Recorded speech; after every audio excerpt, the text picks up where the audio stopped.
अगर आप mutual fund में इन्वेस्टमेंट करने की सोच रहे हो या फिर मोतीलाल ओसवाल में आपकी इन्वेस्टमेंट है, तो फिर आज का वीडियो आपके लिए काफ़ी इम्पोर्टेंट होने वाला है। अभी मोतीलाल ओसवाल को लेके जो क्वेश्चन खड़े हुए हैं वो ऐसे है कि मोतीलाल ओसवाल के जो फंड मैनेजर है वो ब्राइब लेके अपनी इन्वेस्टमेंट पर्टिकुलर स्टॉक्स में करते हैं। अगर हम मोतीलाल ओसवाल के म्यूचुअल फंड्स का अगर पोर्टफोलियो देखें तो वहाँ पे एक स्टॉक में काफ़ी अच्छी खासी इन्वेस्टमेंट हमें देखने मिलती है और वो स्टॉक है कल्याण ज्वेलर्स। अगर मोतीलाल ओसवाल का लार्ज एंड मिड कैप वाला फंड देखें तो वहाँ पे हमें कल्याण ज्वेलर्स में 4.8% तक की इन्वेस्टमेंट नज़र आती है। अगर उसी तरीके से हम मोतीलाल ओसवाल का ही ELSS फंड देखें तो यहाँ पे भी हमें 5% से ज़्यादा इन्वेस्टमेंट केवल कल्याण ज्वेलर्स के स्टॉक में नज़र आती है। उसी तरीके से समझो आप सेम फंड का मिड कैप ले तो वहाँ पे भी हमें 9.64% तक की इन्वेस्टमेंट नज़र आ रही है। साथ ही में देखो अगर इसी हाउस का फ्लेक्सी कैप वाला फंड देखे तो वहाँ पे तो 10% से भी ज़्यादा की केवल कल्याण ज्वेलर्स में इन्वेस्टमेंट हमें नज़र आ रही है।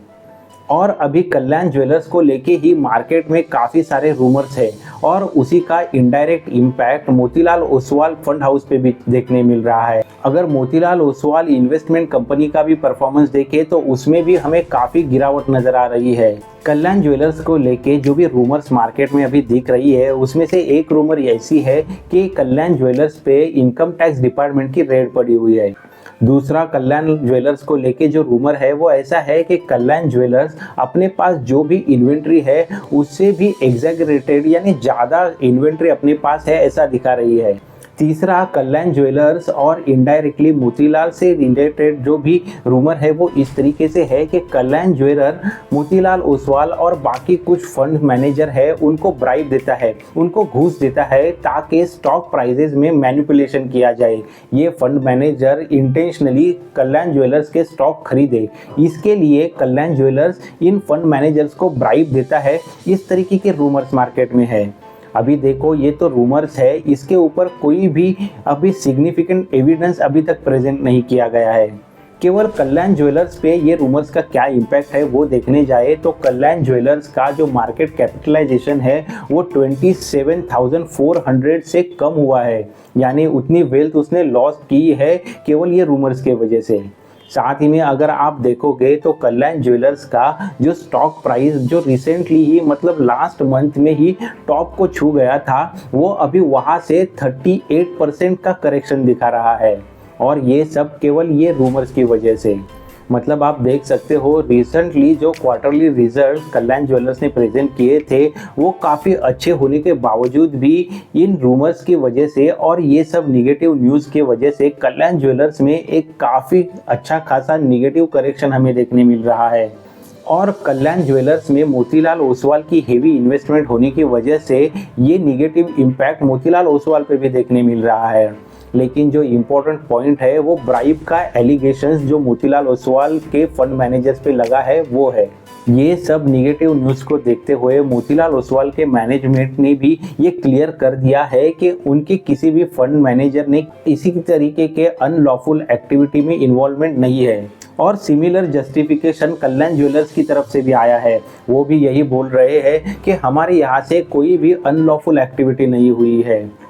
लेकिन मार्केट में अगर कुछ निगेटिव न्यूज़ चलती है तो उसका इम्पैक्ट ये कंपनी पे देखने मिलता ही मिलता है। लास्ट के कुछ महीनों का अगर मोतीलाल ओसवाल का फंड परफॉर्मेंस देखे तो वो काफ़ी अच्छा नज़र आ रहा था और ऐसे में ही बहुत सारे म्यूचुअल फंड इन्वेस्टर्स ने यहाँ पे इन्वेस्टमेंट किया भी हो सकता है। तो अभी उनके दिमाग में एक सवाल ज़रूर होगा, हम हमारी इन्वेस्टमेंट यहाँ पे कंटिन्यू रखें कि यहाँ से बाहर निकल जाए। तो देखो दोस्तों, अभी तक ये जो भी रूमर्स है उसके लिए जस्टिफिकेशन मोतीलाल ओसवाल से भी आया हुआ है और कल्याण ज्वेलर्स से भी आया है। लेकिन जो भी रूमर्स है, एलिगेशंस है, उनको लेके किसी भी गवर्नमेंट एजेंसी ने अभी तक कोई भी प्रूफ प्रेजेंट नहीं किए है। तो ऐसे में हम हमारी इन्वेस्टमेंट इस फंड से निकाल ले तो वो कोई सही डिसीजन नहीं होगा। तो हमें ये न्यूज़ को देखते हुए आगे क्या प्रोसीडिंग्स होने वाली है उसके ऊपर ध्यान देना ज़रूरी है और उसी के बाद यहाँ पे इन्वेस्टमेंट रखे या फिर निकाल ले उसके ऊपर डिसीजन लेना होगा। दोस्तों म्यूचुअल फंड में रिसेंटली जो भी फ्रॉड हुए उनको भी ये चैनल पे मैंने हाईलाइट किया हुआ था। अभी ये सब फ्रॉड्स होने के बावजूद भी म्यूचुअल फंड हमें 12 से 15% या उससे भी ज़्यादा हमारे रिस्क के अनुसार रिटर्न देने की काबिलियत रखता है। तो आपको क्या लगता है, ऐसे सब सिचुएशन में हमें म्यूचुअल फंड में इन्वेस्टमेंट करनी चाहिए या नहीं? आप कमेंट करके आपकी राय ज़रूर बताएं। और ऐसे ही इन्वेस्टमेंट रिलेटेड न्यूज़ हो, फाइनेंस अपडेट हो या फिर मनी कंसेप्ट्स हो, इनके इंटरेस्टिंग वीडियोस ये चैनल पे आते रहते हैं जो आपको कहीं ना कहीं ज़रूर मदद करेंगे।